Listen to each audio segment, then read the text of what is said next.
born again. This is the first time it has happened. And I don't want this marriage to end. See now, it is too late for that. I'm a Christian, going to heaven with no reverse gear. So I'll forgive you. Christ forgave us, I'll forgive you. But then, there is no way I can go back on that. Go back on that, in that house with you and everything. So, I paid the dowry. I did everything. I came and met your people. Everything. I've always done everything right. So, my decision and everything I've thought about it around this, I accept. I decided to keep myself for her.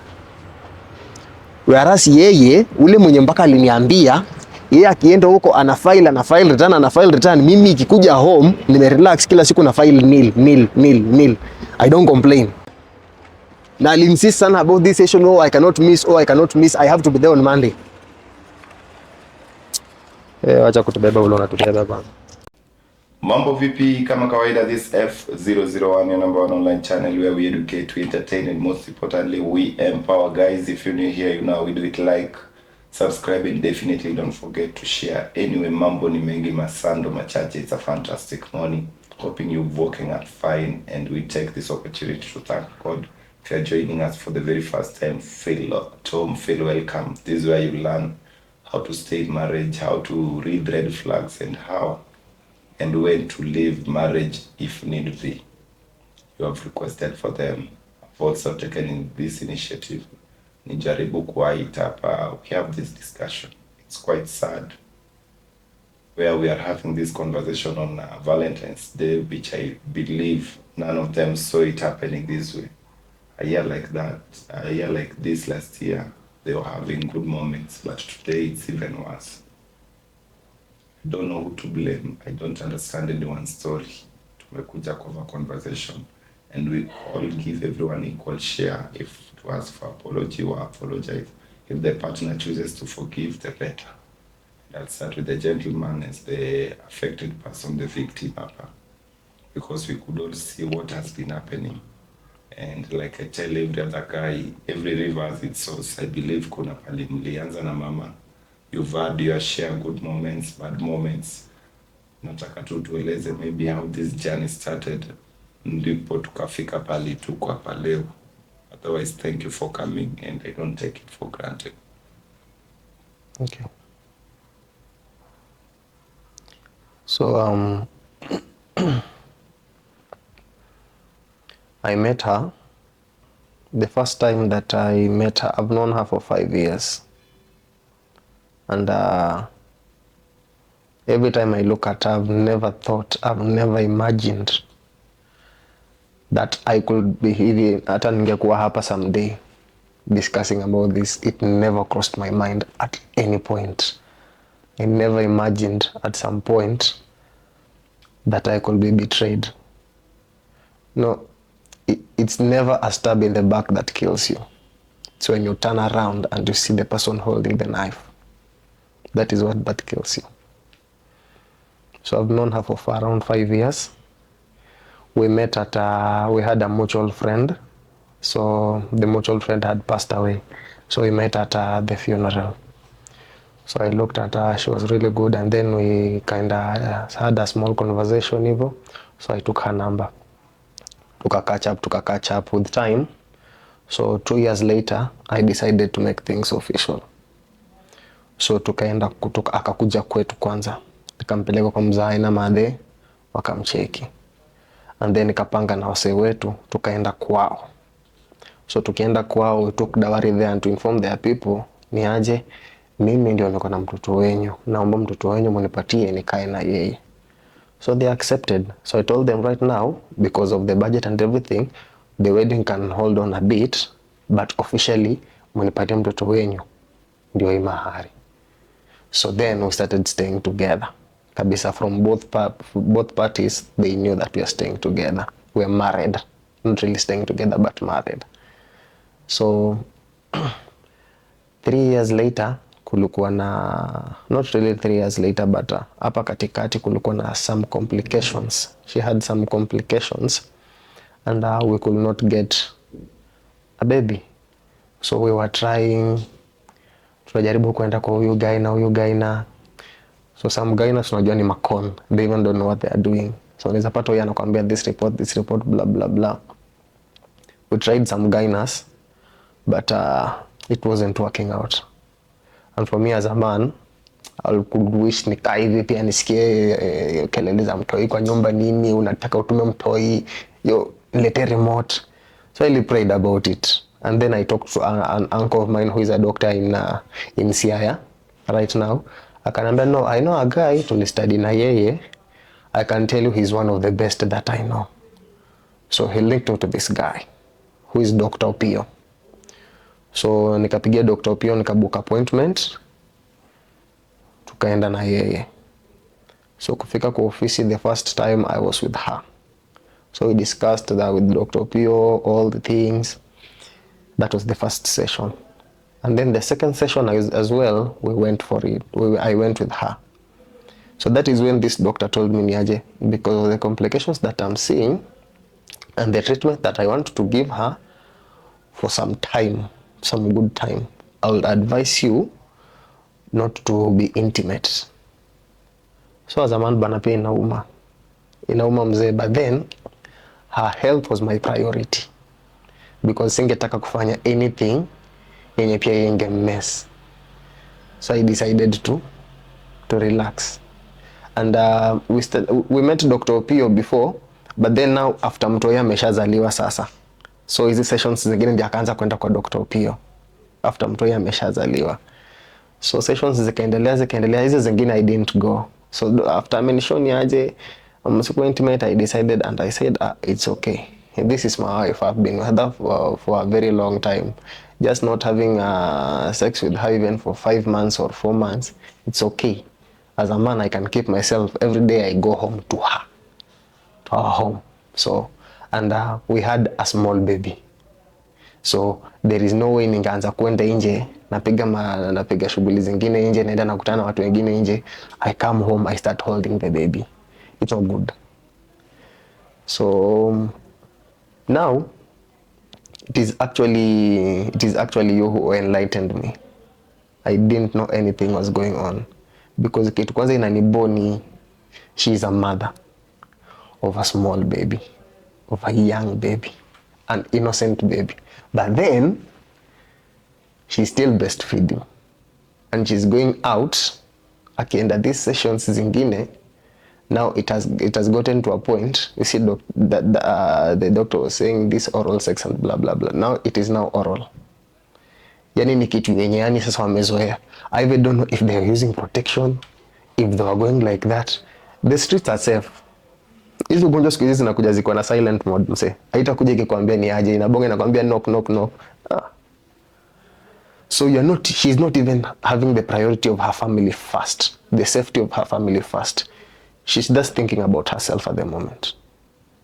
To me, it's not right at all. Imeniuma sana because finding it out, I didn't expect it. I never imagined it. And I've sat the whole night. I'm trying to think about it. I look at a picture, I think about her, and I'm just like, no. Maze, I'm not even believing it that it is happening. But yes, it is happening. Haven't even slept. I wanted to call my brother. Then I decided and said, there is no need because kwa circle ya my friends, I was like the first person to get married before them. Kwa circle ya wale mabeste wenye tulikuwa nao. And so like we've never had any issue before. So some of them are kind of looking up to me. Wanasema ni aje mazee. They come for advices and such. But now what do I tell them? What do I tell them? How do you give someone an advice of marriage when yours did not work out? What do you tell them? There is nothing that you can tell them. So unabaki yani umefikiria mpaka unashanga kulikuwaje, because there's sometimes unasikia stories huku nje, oh, mtu alicommit suicide, ati walimpata tu amecommit suicide like that. Boss, actually I had suicidal thoughts yesterday, truthfully speaking. I sat like this and I was like, no. I took dowry, make things officials. Wakati amekuwa sick, I told her, no, mami, huwezi enda job. Your complications, relax at home. I'll provide everything. If it is food, I'll provide. If you want to go to salon, do your everything, shopping, blah, blah, blah, I'll provide. And all the weekends, it's family weekends. All the weekends, hakuna wetu tunakaga home. All the Sundays after church, tumeenda hang out. So I teach her kama mwanaume. So I don't know what I haven't done for her that Opio is doing for her, because I felt very disrespected. Sana. I wouldn't wish any man actually to go that road. I wouldn't. And mimi, where I'm standing, I don't know. Maybe I just don't know if there's anything that she can tell me that will make sense, because I am hurt, honestly. Just as zingine wanaume, ladies are easy to cry, but some of us are emotional, but because of unajiangalia tu, and then nafika point unasema hapana, let me cry from inside, but it gets to a point you feel like just crying and letting it out. Because I have feelings to a man, and she took advantage of it. I'm never violent. I don't shout. In fact, when I'm pissed most of the time, I keep quiet. And the only reason I came here is out of respect, because you called me ukaniambia if I could come. I came out of respect, man to man. But I hate drama, and I hate being taken for granted. At all. So for me, still a shock, because unajua kitu inaniuma ingine ni mazee, tumetafuta mtoi. She knows how hard it was. Tumetafuta mtoi, and then mtu haya ametokea hivi, and then ana turn tables. Yani hakuona hiyo struggle. If water could turn into wine, if a barren could carry a kid, then why couldn't I just have a happy life? Maybe I ask you, how old is that Dr. P? Dr. P is actually old, because he's actually older than her dad. Mr. P ni mtu mkubwa. He's old, because if I range him, he's around 50 something. Ni msee mwenye mkubwa. I don't know even what she saw in him. I don't know. I tried to connect the dots, but I didn't. Juu ni mtu mkubwa kama yeye. Yani ni older than you're sleeping with someone who is older than your father. What is that? Who does that? How do you even tell this? What do you tell the society? If people find out there, what will you tell them? Very hard. The bigger. Shidiko up here, he provides, he fights for you, he fights with you. But despite any complication, there are other men who seek to marry second wives, but he didn't go for that. He was with you during your low moments.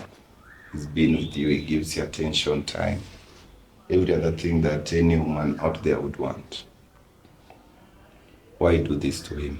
Shidiko happy.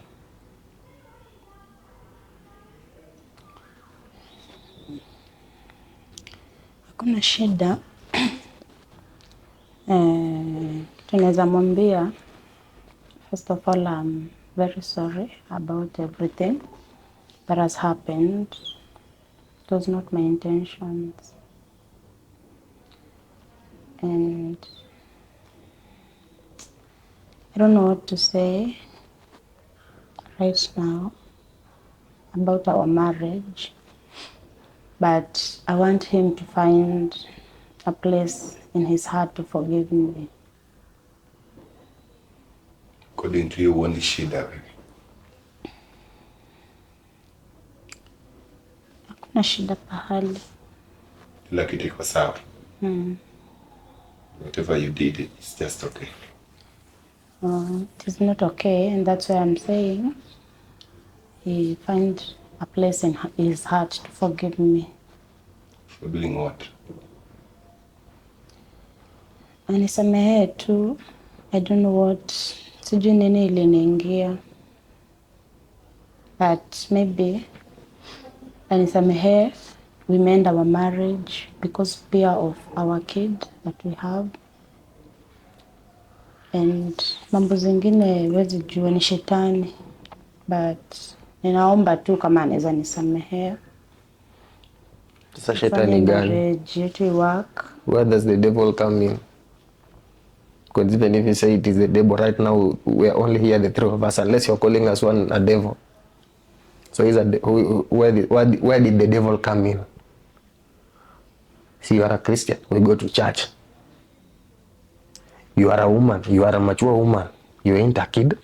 So everything you do while you reason. So where does the devil come in?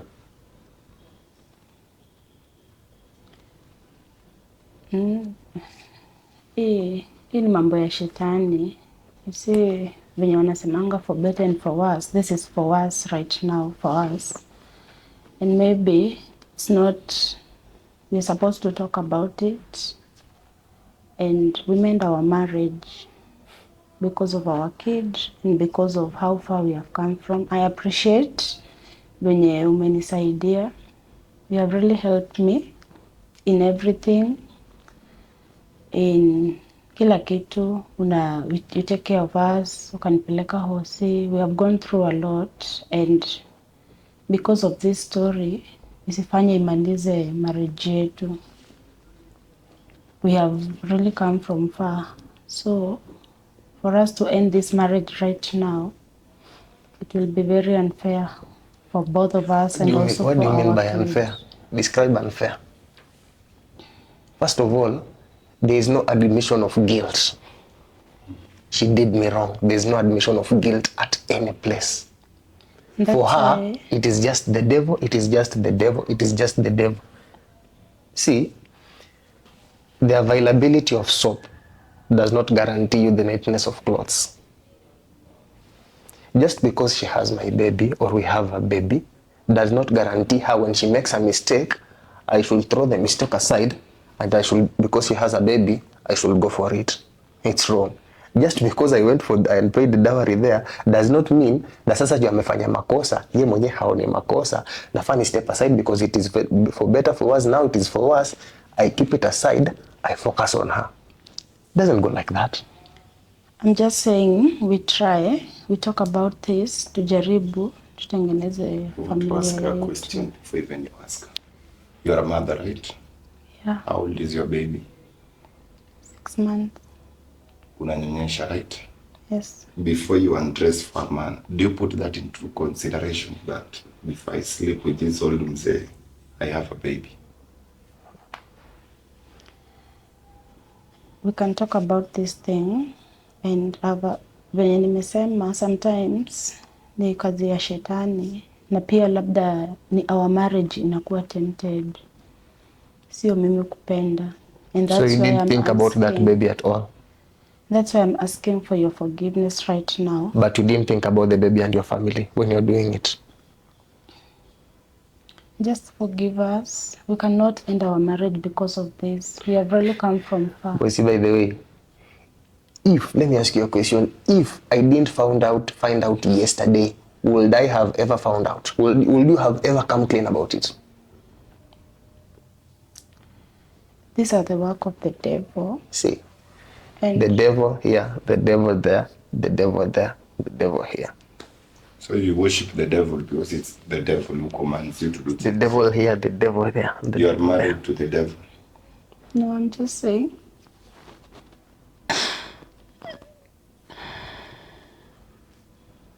The devil that I miss.